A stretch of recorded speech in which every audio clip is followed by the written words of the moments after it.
Kristaps Pozingis is simple. He revealed to the media that he's got right elbow issues, and it may require some time sitting down. Is it a big deal? You're damn right it's a big deal. Because even though I'm pleased with what I've seen from the Knicks, who lost to Orlando last night without his services because Pozingis did not play, the brother's averaging 30. 30 on better than 50% shooting. He is the star of the New York Knicks. He is the box office attraction. Without him, you wouldn't give a bag of cookies. You wouldn't pay a bag of cookies to go watch the Knicks. You need them. Okay? I'll just leave it like that. As for Lonzo Ball, who had another mediocre performance, shooting 4 of 15 from the field last night, scoring just 9 points. In the 11 games or so that the Lakers have played, he has only scored in double digits twice. I'm going to say this again. I'm not excoriating this kid. He's a kid. And I know some of the heat that he takes is because of his daddy's bravado. And I get all of that. But ladies and gentlemen, I spoke to some folks over the last 24 hours. Specifically, those who watched them last night against Boston. And we're getting scared. Lonzo Ball at times looks completely overrated. Whether it's overrated or a draft bust or whatever the case may be, when you're the number 2 overall pick, we need more than this. When you're the point guard that has been handed the reins to Lakers and Showtime, we need more than this. Now, Magic Johnson and Rob Pelinka got to do their part as well. They got to get this brother some shooters. You got to find some dudes out there that can hit perimeter shots and three-point shots. That's all fair. But I'm going to tell you, I'm going to put it on Front Street. And I'm just going to put it out there for everybody to know. I'm going to use my man Joe Madison from Sirius XM Urban View Radio, Channel 126, every weekday morning from 6 to 10 a.m. You got to put it where the goats can get it. All right? I'm going to simplify it for you. I love me some Magic Johnson. That's my brother. I do not like and respect him. I love him. That's my man. Okay? People like me and others, he's one of the people we need to thank for our love for the NBA because of what the NBA means to us in our lives. He made it possible. Him and Bird and Jordan. Yeah, the bad boy Pistons and Dr. J and others, give them credit too. But when you talk about the modern day era of the NBA, it's Magic, it's Bird, it's Jordan. Period. And I throw Isaiah in there too because of the bad boy Pistons. You either love them or love to hate them.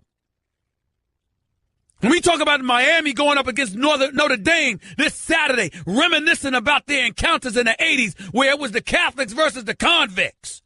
Well, you won't call the Detroit Bad Boy Pistons that, but you call them something.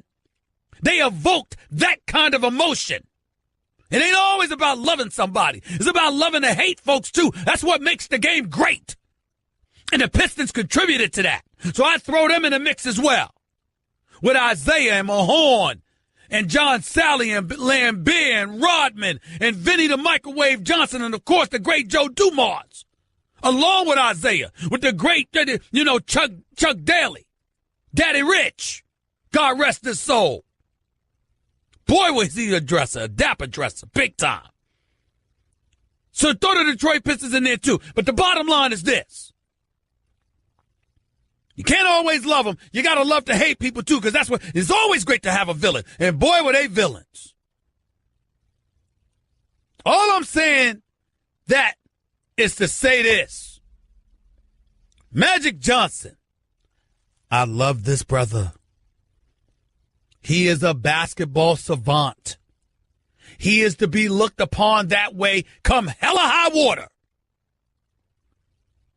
But my God, if Lonzo Ball ends up being a bust, I can't think of anything worse that could happen to the Magic Johnson regime.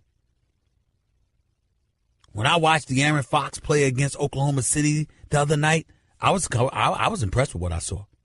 When I watched Malik Monk for the Charlotte Hornets go up against the New York Knicks the other night, this is number 11 overall pick, I was impressed. When I've seen Jason Tatum perform the way that he has for the Boston Celtics, I've been impressed. When I see this kid Dennis Smith Jr. making highlight reels for Dallas, I've been impressed. When I've seen Markkanen shooting threes for Chicago, I've been impressed.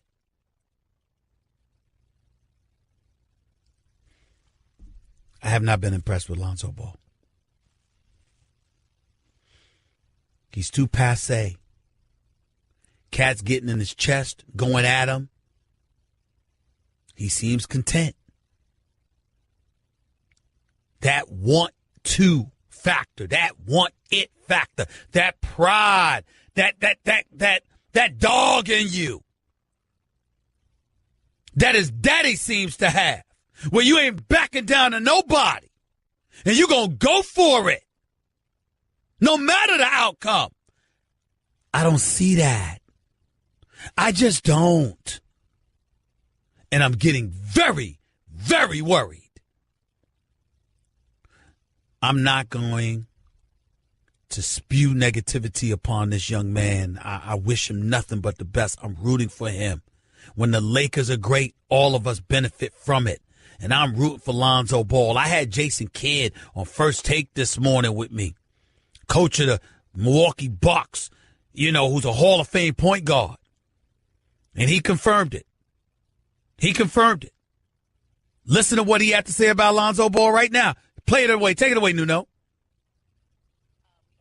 Oh, I'm sorry. I thought we had it. My bad. We'll get it for you. He said it was a stretch.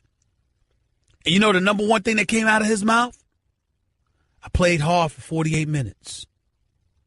There was no laissez-faire approach.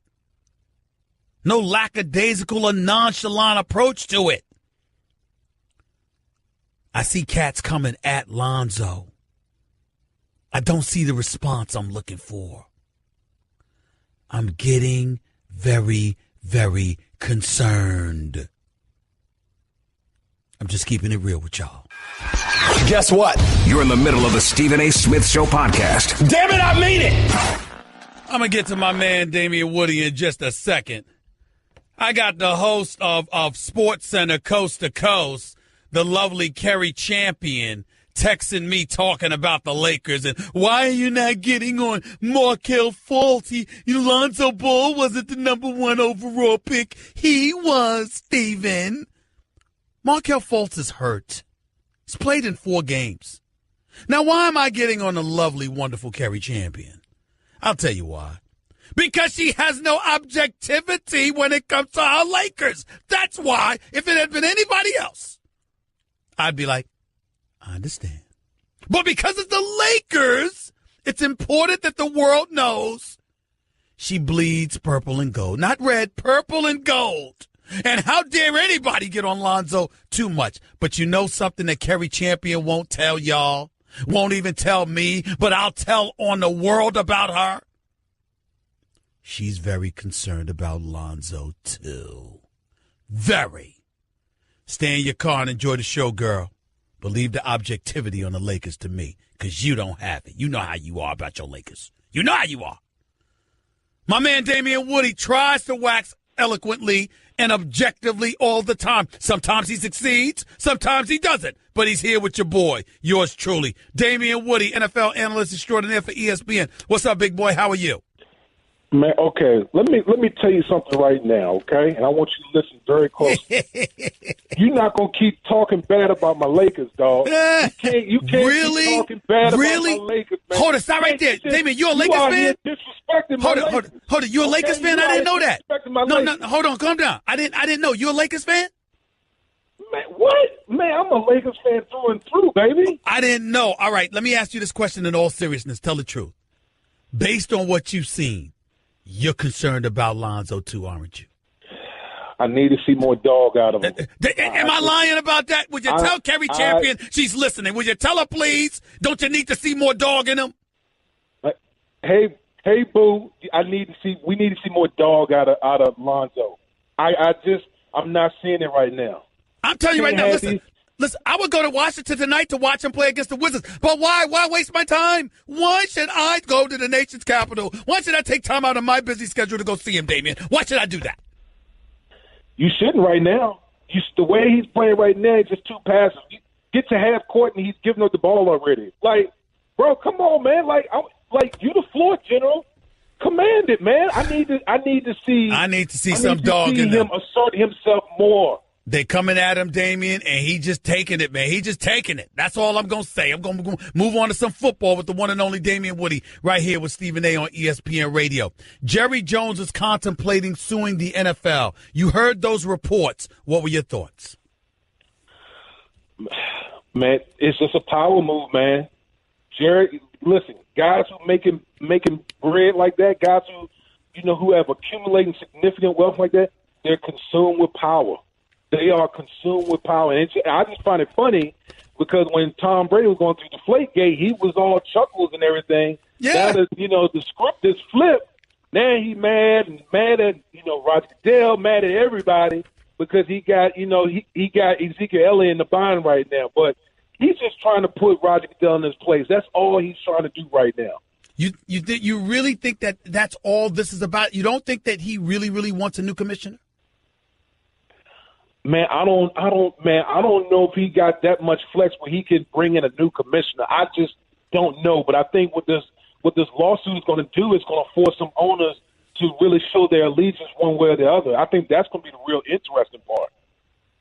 Damian Woody right here with Stephen A. on ESPN Radio. So let's go to action on the field. Let's say, for example, that the court case works against Ezekiel Elliott today, and he ends up having to serve that 6-game suspension. Tell me what kind of effect, if any at all, do you think that's going to have on the Dallas Cowboys moving forward?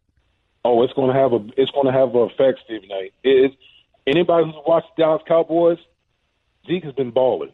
Now, Dak has been balling as well, but we know the way the Dallas Cowboys are set up as a team, especially offensively, is through the running game.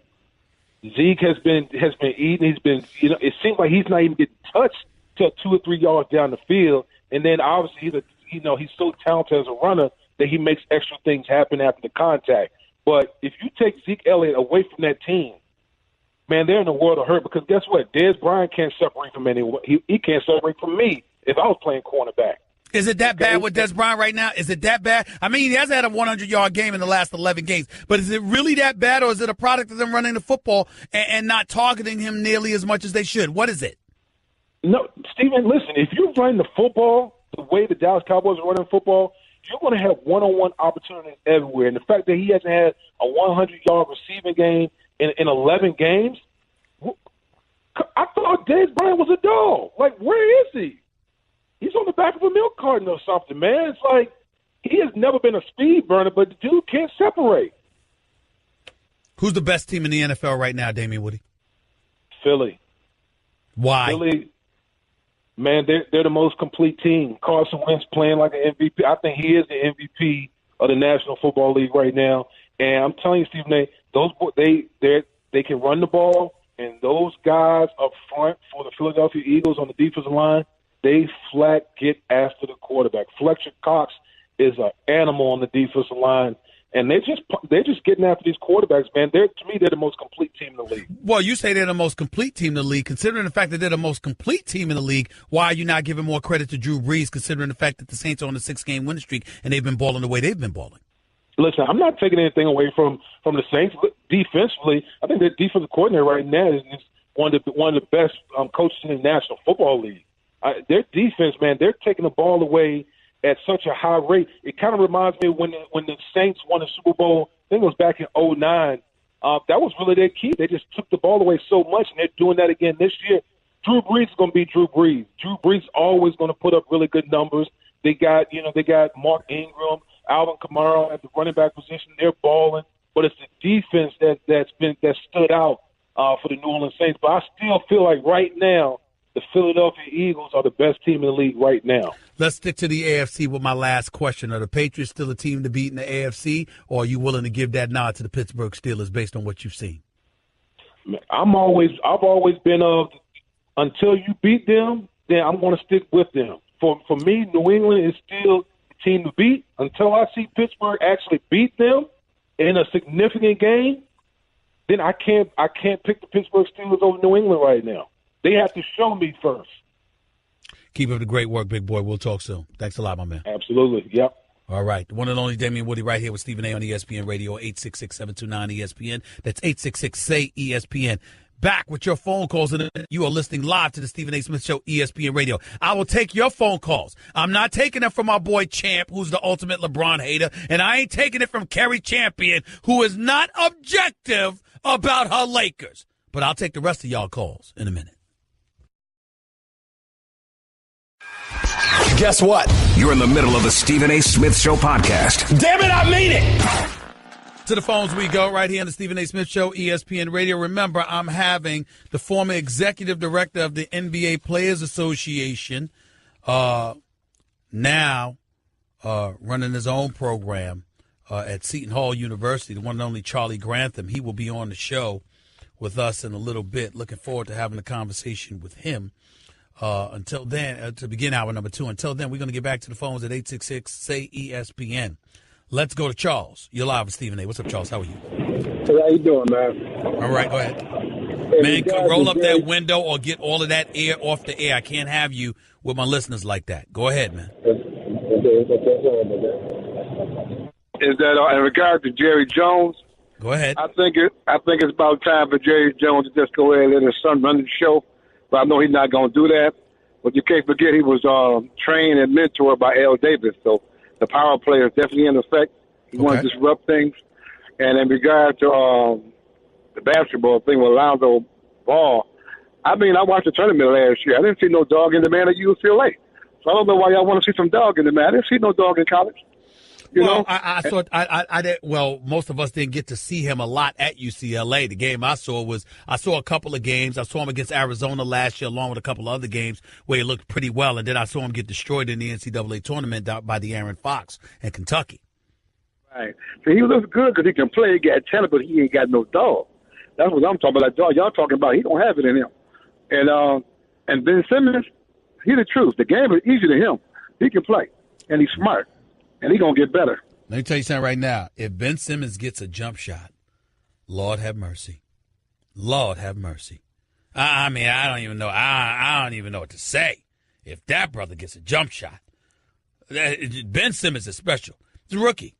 Playing his first 10, 11 games in the NBA, averaging 17, 10, and 8. Right now. Ben Simmons is special. And if Joel Embiid can step on the court, you realize Joel Embiid still has never played a back-to-back? Third year in the league. No sense, man. Still ain't never playing a back-to-back. I mean, it's ridiculous.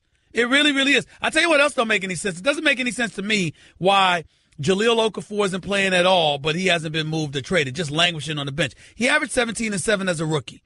I know in this up-tempo game where you got guys that can step away from the basket and be perimeter players, that's not necessarily him. I get all of that. But he's no scrub. He's no scrub. There's something wrong with this picture in Philadelphia with Jahlil Okafor. It really, really is. It's just curious to me. But I appreciate the call, Charles. Thank you so much. Let's go to Adam in L.A. You're live with Stephen A. Talk to me. What's up? Hey, just want to touch on Lonzo Ball. I'm a big-time Laker fan, and I agree with you. He just looks dead out there. He's giving up the ball, not really looking too assertive as a Jason Kidd comparison. It's kind of embarrassing. And to touch on a second pick, do you think the second pick is just jinxed? I mean, besides LaMarcus Aldridge and Kevin Durant in 2006, 2007, it's been a bunch of scrubs taking it at number 2. Is that, you think that's just a trend? I gotta look back on it and see the various number 2s who've been picked. But what I would tell you is right now I'm just focused on Lonzo. And again, I'm not even excoriating his game. I'm just saying, where's the dog in you? Where's the competitive juices in you? Cat's coming at you, man, and you just taking it. I don't understand it. I'm really at a loss. I'm struggling to deal with this, bro. I don't understand it. I really, really don't, and that's my concern where it comes to him.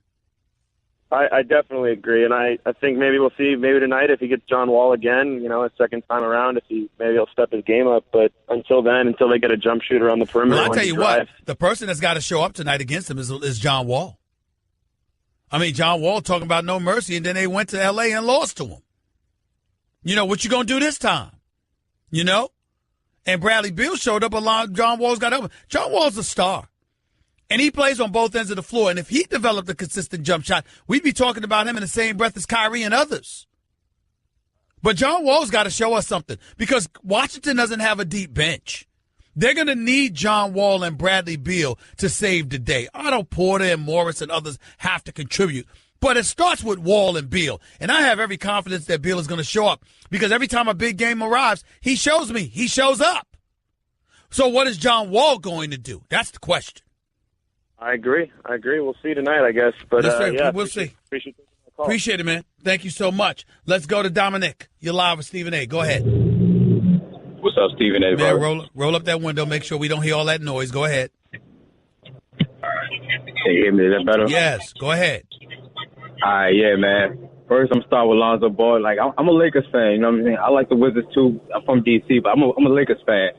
I think you got to give my man a couple of years. I don't think he got to develop that. Magic Johnson's probably gonna get in his ear a little bit, but right now the best rookie on the Lakers looking like Kyle Kuzma. It is. You know, it is. You know, and for real, he got a lot of fight in him, a lot of dog in him. I see it every night. I would like to see more out of Lonzo Ball, but you know, I think it takes time for him. He got the shot. Listen, I disagree with you, and here's why. When cats are coming at you, it's supposed to be in you, or it's not. You just gonna sit idly by and just take that from them? With everybody coming at you like that? I mean, again, if the shot ain't falling, the shot ain't falling. Like last night, he shot 15 times. Okay. Because that's what I want to see. I don't give a damn about his shooting percentage. I don't care that he's shooting less than 30% right now. He missed a couple of gimme layups. Okay. I believe you'll correct that. But I need to see the aggression. I need to see the want to. I need to see that dog in his chest. That's what I need to see. And I ain't seeing that right now. And that's what my concern is, Dominic. Definitely. Here's the most good, important part of the team. You think about his turnovers and things like that. He keeping those down and, you know, making plays and things like that. But like you said, more aggressiveness I think you're a Lakers fan, and I think you're trying to find a silver lining. I think you're working overtime, Dominic, to find the silver lining. I think if this was somebody that wasn't on your favorite team, I think if this is somebody you wasn't rooting for, I think you'd be a lot harder than you being right now. Am I wrong? Probably. All right. That's what I'm saying. Get your emotions. Check that stuff at the door when you call into the Stephen A. Smith Show. I want the real. I don't want the emotion. I want the real. Let me be emotional. You just be real with it. Okay? You can root for the dude, but don't call up here trying to be Dear Appy, all right? He need to step up. Because it's making Magic Johnson look bad. And I don't like when Magic Johnson looks bad. Okay? I need to see more from Lonzo. Period. End of discussion. 866-729-ESPN. 866-SAY-ESPN. Charlie Grantham on the protest and more up next with Stephen A. on ESPN Radio. That's just a sample of what you'll hear on the Stephen A. Smith Show. Weekdays at 1 p.m. Eastern on Sirius XM Channel 80 and the ESPN app.